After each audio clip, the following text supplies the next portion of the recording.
Israël continue de bombarder le Liban,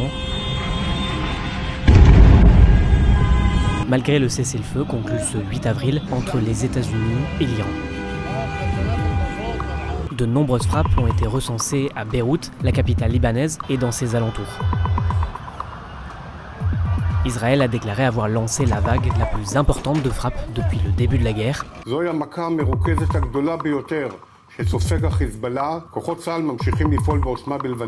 Dès le matin, une frappe israélienne a touché un café dans la ville portuaire de Saïda, au sud de Beyrouth.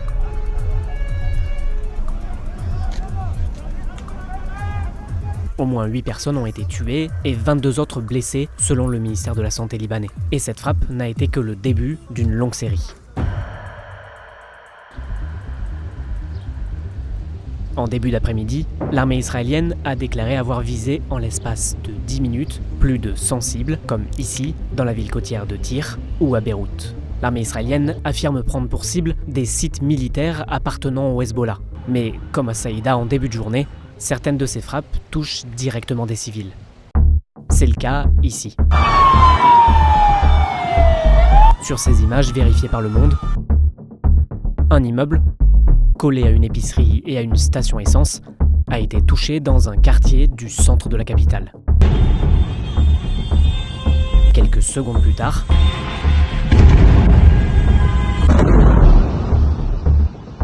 une seconde frappe le touche de nouveau.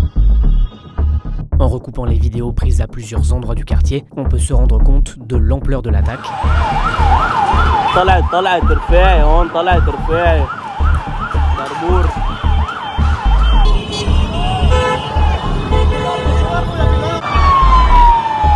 À cette heure-là, les rues de Beyrouth étaient largement remplies de civils.